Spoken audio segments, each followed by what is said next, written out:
manners indicate or mean? Raise your hands, please. Louis. Deference. Deference and what? Graciousness. What does deference mean, Isaiah? What does to defer to someone mean? You for I can't hear. If I defer to you, what does it mean? It's on the tip of your tongue? No. Wilmer? You put that person on top of you. The other person is first. They are first. You defer to them. You give them the right of way, you give them the first dibs, you give them, you yield to them, to what their desires are. Thank you. All right. Anyway, Proverbs 23:1, verse 2 through 2. And Sister Amber, that has such a wonderful morning voice that you can barely hear in the morning, I will not ask her. I was about to ask you. So, Sister Flor, she's like, when thou sittest to eat with a ruler, consider diligently what is before thee, and put a knife to thy throat, if thou be a man given to appetite. what are you supposed to do when you sit at a table? What are you supposed to put in your throat? Stephen. What did we just read? What do you put at your throat? We just read it, Stephen. Oh my goodness, your ADD is really bad today. Stop it. Louis? it says to put a knife to your throat. It says to put a knife at your throat. It means that when you're eating, that is the behavior, the attitude that you should have. And that is to eat like if you have a knife to your throat. What does that mean in regular practical terms? Careful. Rihanna. Moderate, considerate. Like when you're eating, have a nice posture. What are you talking about? Brother Yamel.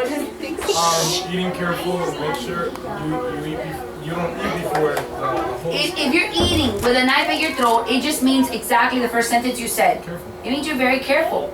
Because any wrong move, any wrong gesture is gonna what? Pierce your throat. It'll kill you. It'll hurt you. So you eat like if you're having a knife to your throat when you're in people's houses. That means that you have to be very careful at everything you're doing, because any wrong move, you're gonna mess up. That means that you're on your guard. You're very aware. Yes, Louis. Yeah, because it says if you're a man given an appetite, and I feel like all of us are given an appetite. Right. So, just eat with respect. Okay. Don't go be going That back is and correct. forth for food. Okay, now we're gonna go to some basics when you're at the table. When you're at the table, and the table usually, different cultures do different things. There are cultures that serve your plate for you, and you don't get to serve yourself extra from the dishes on the table. And so they go from the stove and they bring you the plate. This is very common in more Central American countries and South American countries. In the Caribbean and in American culture, especially in American culture, they put the plates on the table of everything that you're gonna eat. So either way is fine. Just remember, if there's a bread basket on the table, anything, you get it and you pass that. Don't yell it out. You pass it to what direction? Anybody want to tell me? Raise your hand. Natalie. To your left? No. To your right. To your right. There's only one option left. To your right. Never to your left. To your right. Because you're going to have a collision. Yes. Is there any reason why? It is just a manners thing, because first of all, it keeps it flowing. Your right tends to be the human being's inclination to do things. Most humans, or a great part of them, the tendency is to use your right side of your body. Lefties, it's more of an exception. That's why they say I'm a lefty. Nobody says I'm a righty, because lefty is more of an exception, right, Brother Anthony? Yeah, he's lefty too. Okay, well then you're lefty. But it tends to be towards your right. So when you're passing something, since it's a universal or common rule, you keep the food flowing. Pass to your right. You do not reach over people and say and put your arm in front of somebody when they're eating. You don't ever stand up to serve yourself. Did you know that? I know, but some people don't know that. You don't stand up to serve yourself something across the table. I don't care if it's 4 of you at the table, you don't stand up to serve yourself. Unless you're the host or hostess, I do that, and I'll get up to serve people's plates, because you're standing up to serve them. But not because you're gonna stand up to grate something, so, I want some of that potato salad. You don't do that, you don't stand up. You say, can you please pass the potato salad to who's ever there? And please don't ask somebody to pass the potato salad that's 5 feet for the potato salad. This is absurd. Somebody did that the other day. Ask to pass the potato salad, somebody that's in the nearest proximity. That's ridiculous. But I feel more comfortable with her. Well, she's gonna have to reach all the way over. This is silly. person next to the potato salad to pass the potato salad. The other thing you don't do is when you're raising children, and this is really important, when you have your children, which you will one day, you teach them from when they're very tiny. Even if it's just you and your child and you're a single parent, which hopefully you will never be, you do not let your child get up from the table and walk away and say, I'm done, and go to the room just because they finished their plate. That is unacceptable, unacceptable manners. You do not get up from the table and walk away. An adult doesn't do that. And if you do it, stop it now, because you don't do that. You say always, excuse me, and you get up from the table. When you're a child, you say, you're an adult, you don't say, may I be excused. If you're in somebody's house, you say, may I be excused, I need to go to the restroom, please, or may I use your restroom, please? But you're not gonna ask the hostess, may I be excused, so you can go sit in the living room. You stay at the table until the host or hostess says, okay, let's go over there, or you're helping her. But you just don't get up and walk away. Never, not even in a restaurant. You always say, excuse me, and you rise up. And don't say, excuse me.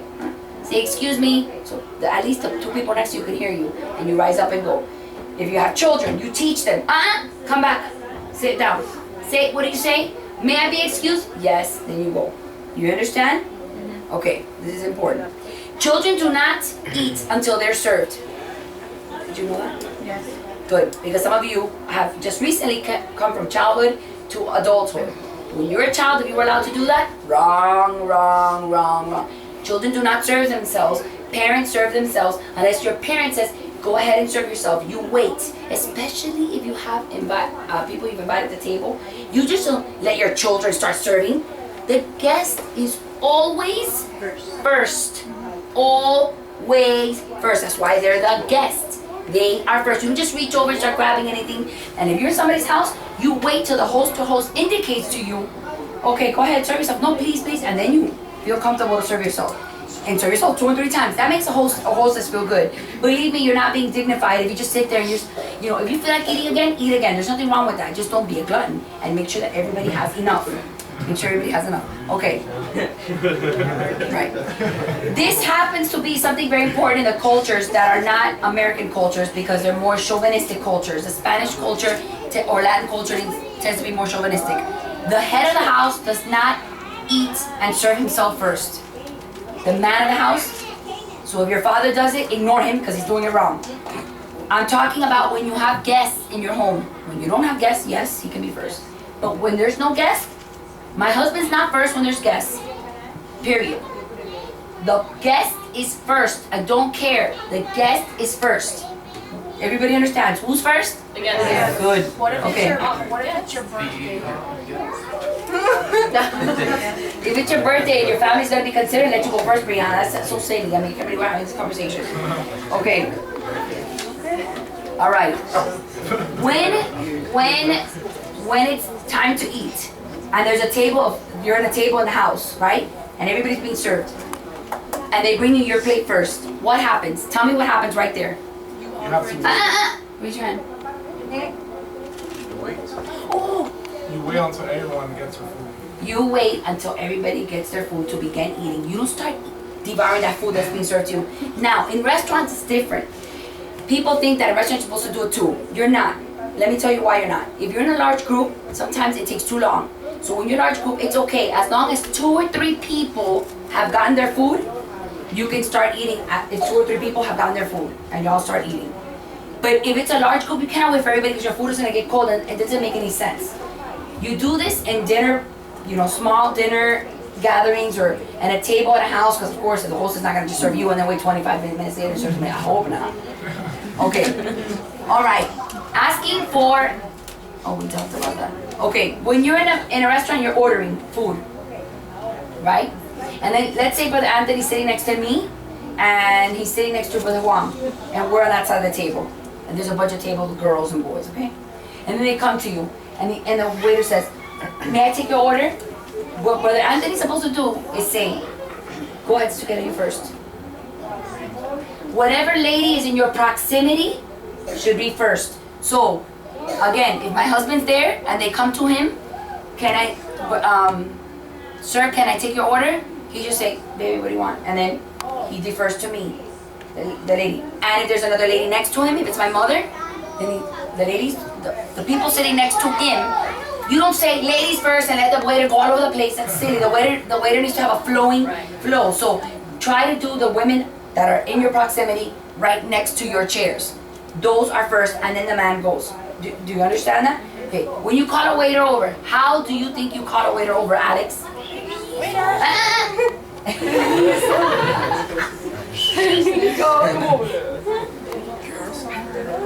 Alex, tell me how you think you call a waiter.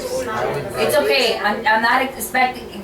All of you shouldn't have that much restaurant etiquette to know, but go ahead.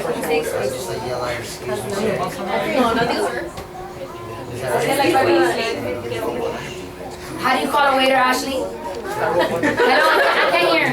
How do you call a waiter or waitress? You lift over your hand and say excuse me. Okay, let me show you how you call a waiter. You should raise your hand. You never snap your fingers, ever. You never do this. When I was little, I will never forget it. Never. I was about 8 years old. We were in Rio Cristal and La 40, the same old Rio Cristal that's there. I'll never forget, it was us four. And my dad was trying to get the waitress, and I didn't know better, because we hardly ever eat at restaurants. And I was trying to be helpful, and I went to the lady. My father almost had a cow right there. Eso no se hace. I didn't get a spanking for that. He just couldn't behave. He's like, oh my goodness, you don't do that ever, ever, ever. And to this day we still joke every time we go to the sound. You never go and you never go, Señora, never. You don't say, ma'am, never. What you do is normally you try to catch their eye by looking at them. A good waiter, a good waitress will know when you catch their eye and you go like this, they're gonna know. If you can't catch their eye and they're like looking past you, around you, you raise your hand, not like this. You raise your hand to chin level. That's the rule, chin level. Maybe a little higher than chin, but not past the head. Chin level, and you use one finger up.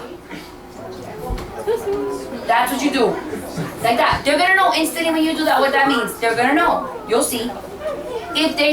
Sometimes a waitress is right here with her back turned and you want her to leave, then you say waiter, waitress, or miss, or mister, or sir, or whatever, ma'am. One of those things. But you don't scream and yell out. Ever. It's bad manners. Okay. You don't whistle like them either.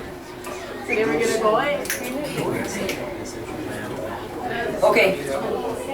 When you're eating pasta, when you're eating spaghetti, long noodles, how do you eat this?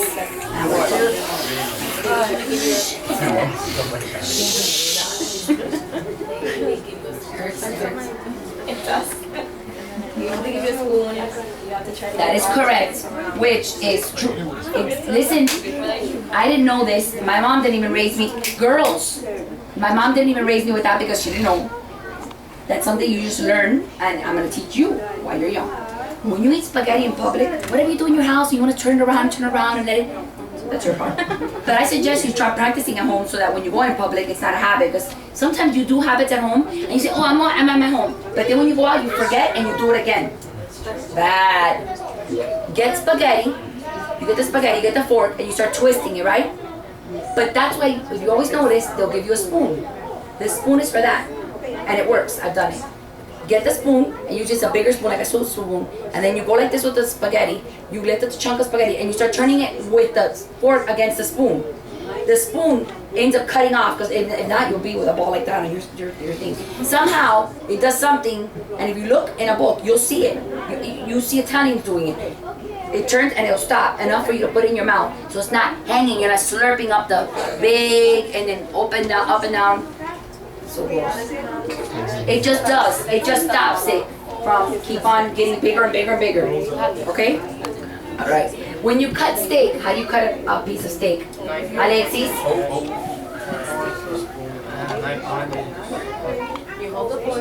Where's your fork? Which hand? If you're a right-handed person, where is your fork? Correct. You swap hands. See, people are lazy and they don't want to swap hands. You have to swap hands. You cut it, right? Here's my knife. Lay down your knife, pick up your fork, and you say, when I was little, because it was taking so long. I want to eat it. I know. I'm sorry. But that's what makes you have manners. So what is that? You cannot with this fork and then cutting like that unless you're left. You're lefty. And still, you're gonna have to swap. Because you eat with your left. What if you tell me? Can you put the fork in your right hand? You tell me your left. Well, That's what I do. can you lie? Ambidextrous. Can you be like, oh, I'm right? If you're, it's just backwards. Unless you're ambidextrous, which is not really my problem, sorry, but you're supposed to swap.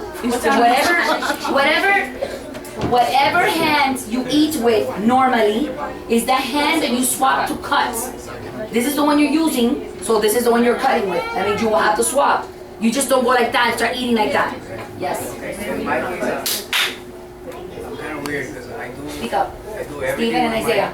I do everything with my right, but yet I write with my hand and I cut with my left. Anthony does stuff like that too. Yeah, so when I cut with my left hand, but I end up eating. Whatever you use to eat, the arm you're using to eat, which is the arm? Hurry, So cause eat this right. you're right. So that means you will cut with your right, Morning. right? I can't go with my right. Has to be my left. Okay, then you're an I'm exception. gonna use my foot to grab. Okay, whatever. When you're eating soup or drinking coffee, you do not slurp. There should be no audible sounds of you going. This is so highly annoying to me. I just cannot begin to tell you how much I despise that slurping sound when you're eating a soup. Nobody should hear you eating your soup. That's nuts. Maybe coffee you can a little bit because you're gonna burn yourself. But it should be. Right, Brother David? But We should not hear you slurping your coffee ever. that's why you should wear earplugs. Very good. Okay. I cannot hear. I think it tastes better when it's slurped. This is correct. You shouldn't have, when you're mixing something at the table, listen to me, you have to have extra, I'm sorry, it's not to your comfort. It's being civilized. And if you're at the table, you should do things very as unobtrusive, as uninterrupting as possible. Don't mix your spoon with and that's another thing. Banging on, Spanish people do that a lot. You can hear all over the plates, clink, clink, clink, clink. Keep it to a minimum. Put your silverware down nicely. When you put this is a training issue, okay? It's gonna take time, it's not gonna happen overnight. When you are putting food in your mouth, no one should hear, no one, not even the person next to you should hear your teeth grabbing the food off the fork. You shouldn't be hearing like that. And people, I can't help it, that's not true. You can break it. It is a habit that is meant to be broken, that's why you have to start, I'm telling you now, with your children when they're little, because that, when you hear it, no, mama, I don't wanna hear that. You can't hear nothing. There shouldn't be your teeth grabbing against a fork. Never, ever. Bad. Okay. You don't eat with, you do not eat, you're not missing, none of you are missing teeth or a bunch of teeth. You do not eat at the table, no, Chichi. Don't even get cozy or comfy. Do not eat with a spoon. Spoons are meant for soup only. That's it. Absolutely. Absolutely. No spoons are meant to be used at the table unless it's for ice cream. Yes. Welcome to the civilized world, my friend.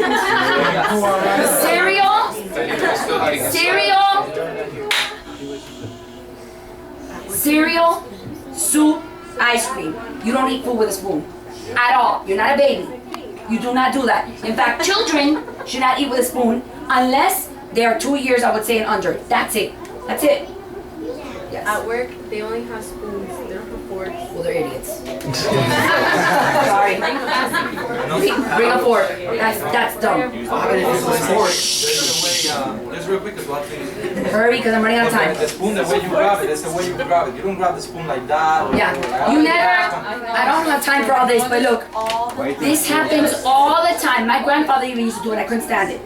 You don't grab ever a utensil to eat like this. Never. I don't care if that's how you did it when you were little. Just stop and cease now. You do not grab a thing like this. Ever, ever, ever. You have to grab it like this. Like this. Just like you don't write like that. Do you write like this? Children write like this. You don't write like this. So much less be quiet. Will you grab your utensils like this? Grab it like this. Always. Like this. Okay. Quickly. People do is that they grab like the whole meat and they eat it from the fork. Yeah, correct. You get like a big chunk and they don't feel like even tearing it apart, so they grab, I've seen it, they stab the steak, whatever, and they pull away, and then there's a big old chunk and then you start gnawing off that chunk off the fork. Unacceptable. Whatever is on your fork, whatever is on your fork goes into your mouth. So if that piece that's on your fork is too big, you cut it wrong. Cut it to where everything on your fork, you don't chew off of it like a lollipop. Bite size. Yeah, bite-sized meals. Bites. Portions. Or portions. Okay, never elbows on the table unless you stopped eating. You don't eat like this. Oh my goodness. This is my pet peeve. You do not eat like this. You do not eat like this. You only have your elbow on the table resting when you're talking and you're done eating. You don't eat like this. And you most certainly, and I have to say it for all you Spanish boys, you do not eat like if somebody's gonna like if you are in an army or in jail and somebody you protect your trade. You don't eat like this. Shoveling. Your face should not be in proximity to your food. Your face should be here, and you should elevate your food to here. Period. What does that mean? That means you may be starving and hungry, but you're going to eat like a civilized human being. You shouldn't have waited that long to eat. You have to eat like that. You're not on an island. You're not the first time you're lunging at the food. You keep your food like this. You don't eat like this. That's awful.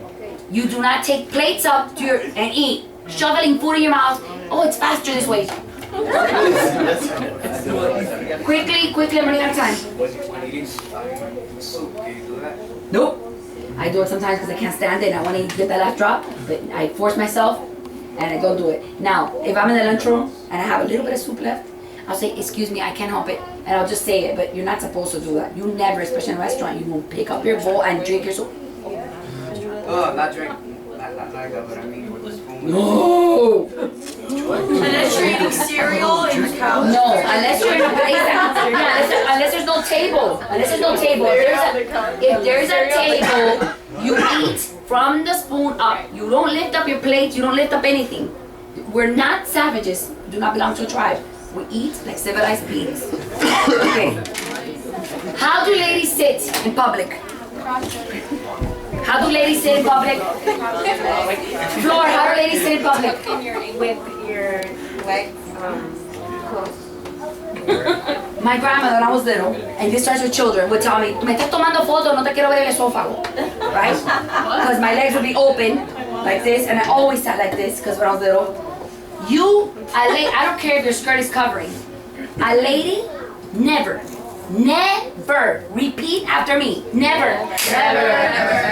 They do not sit in public. I don't care if your skirt is to the ground, like this. That is so ugly. That is so classless. You always, I don't care if you're in a bridal gown, you sit with your legs like this, or like this, or like this. Make sure this is covered here. That's it. That's for guys. Girls don't sit like this either. You see this? This is wrong. I don't care if you're covered. A girl never sits like this. It's ugly. I look like a guy, right? Yeah, you do. It is. How nice, how feminine, right? Okay. Quickly. I'm going really fast because I don't have time. Emails. When you're emailing, and we're in the age of technology, so I have to address this technology section now.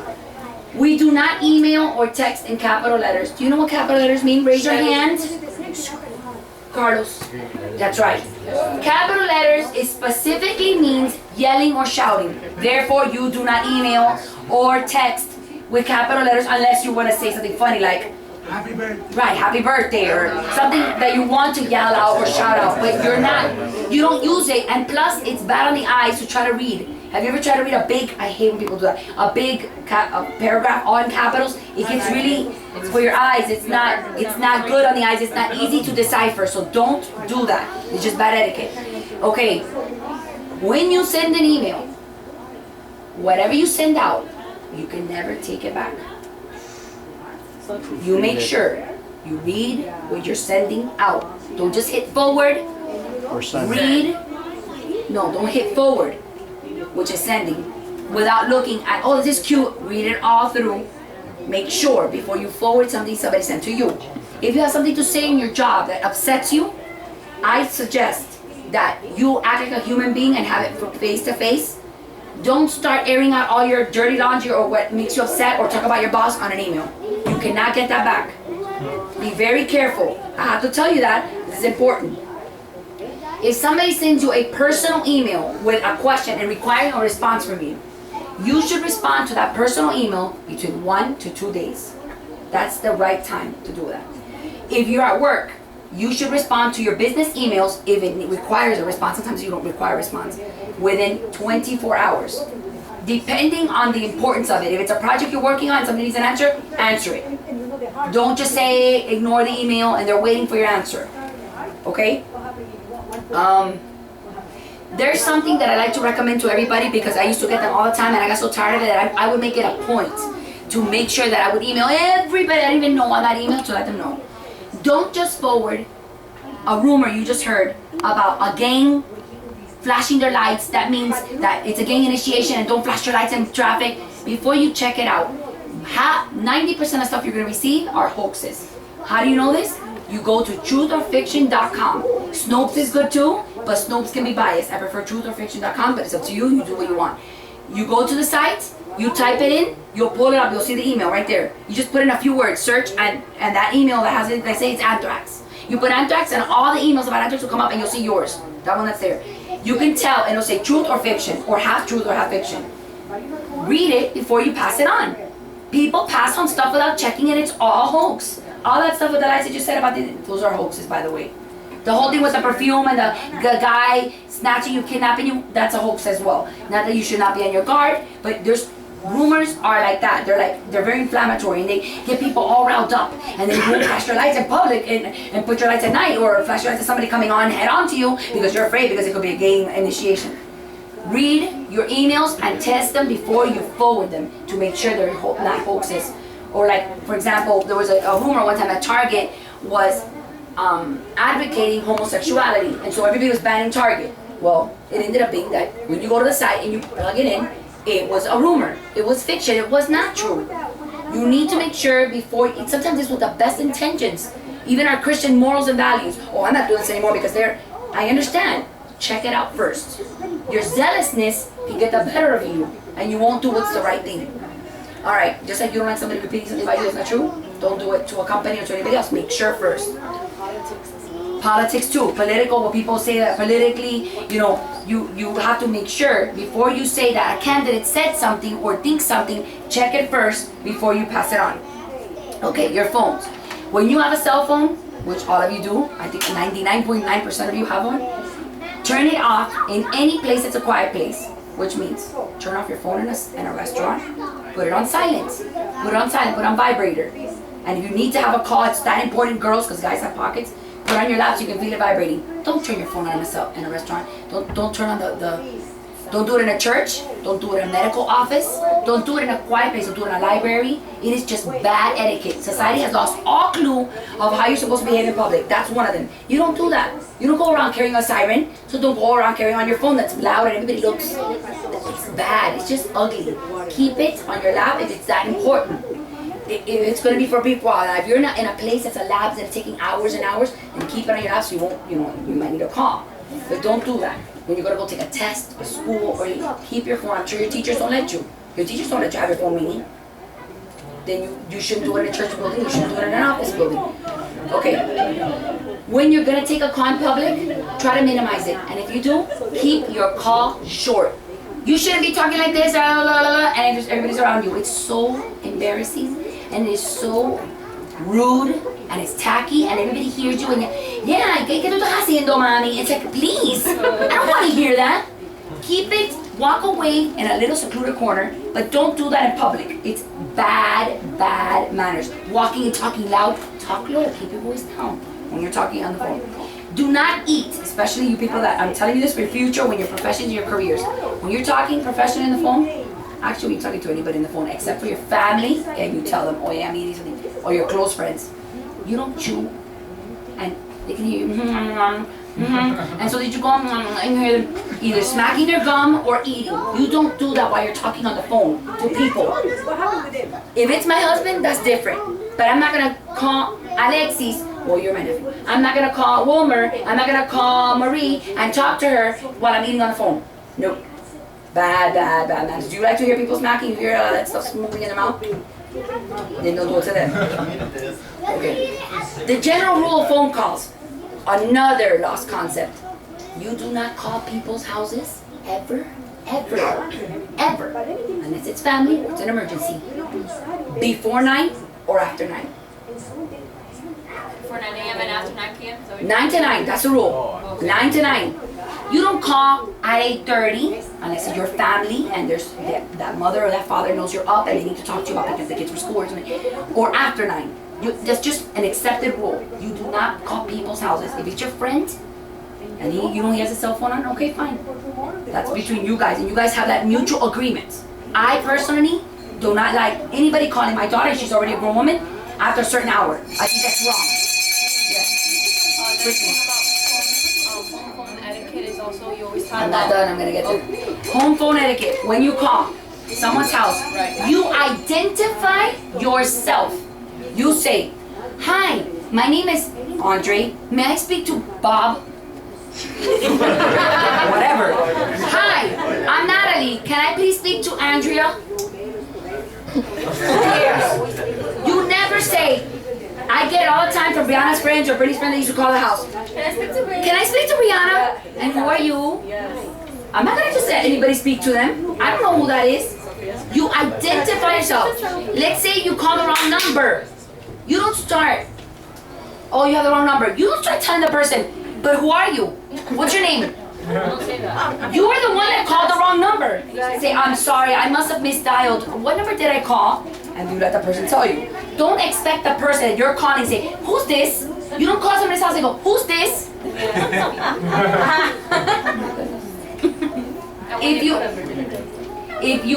I have 2 minutes to get my stuff out. Be quiet, please. James, look up. If you call someone's house and you know the parent, let's say James calls my house and needs to speak to Brittany about the lesson. James should call my house and say, hi, Sister Kayla, how are you? You greet and you say, how are you? You greet. The greeting is lost again on the phone. You greet the adult and whoever answers the phone. If it's Brianna that answers the phone, James should still say, hi, Brianna, how are you? It's me, James. Good, thank you. Oh, can I speak to your sister? You understand? Okay. Very quick, we've got all over the place. You say who is it? You say who man is speaking. Yeah, you don't say who is it. Who may ask is speaking? Who this be? Okay, very quickly, switching to our flag and the anthem. When the national anthem is played, wherever you are, unless you are driving, you stop. If you're walking to a stadium and you're late, and you hear the anthem playing, you are supposed to stop right there in the parking lot. If you can hear it, you stop. And there should be no chewing of food of any kind, no gum chewing, and no talking when the anthem is played. Absolutely disrespectful to our flag and to our country. You do not do it. I don't care how they did it in your country. I'm not interested. We're in America, and that's how you do it. When you hear the anthem playing, you stop. And you honor it. You stay quiet. All ladies, when they hear the anthem, are supposed to leave their hands at their sides. If they want to, they can put their hand over their heart. Same thing with the flag. If the flag is passing by, you're supposed to stop. All men, all males, should put their hand over their heart when they see the flag pass by. If you are handling a flag of any kind, you never let it touch the ground. You never let it touch water. And you never let it touch the floor. Our flag. Again, sorry, but your country was whatever. But here, our flag, you do not let it touch the ground, let it touch water. And if you have a flag in your home, like we do, that we raise it up on different occasions, when you wash it, I have to tell them that because he didn't know and I didn't know. You don't wash the flag. You dry clean the flag. The flag, you have to prevent it from getting soiled. And when you put away the flag, you keep it in a protected place. It's honor and respect. You don't do it to our flag, ever, ever, ever, ever, ever, ever, ever, ever. If the flag gets ripped or messed up, technically, you're supposed to burn it until it's done. That's what you're supposed to do to a soil flag. You don't just go like this and throw it away. Okay, the other thing is, I'm gonna say it, let me finish. You do not let the flag brush against objects of any kind. Like when we take this flag and Alexis has to carry the thing, you don't let that flag brush against people or the pews or, and I have to make sure Sister Carol knows that because I don't know if she knows that nothing should touch the flag. The flag is a flag and we honor the flag. It represents our freedom and it represents our nation, which you should have a very high appreciation for it. Because this is the best, most awesomest country on earth. You're dismissed. Hoorah! Dude, so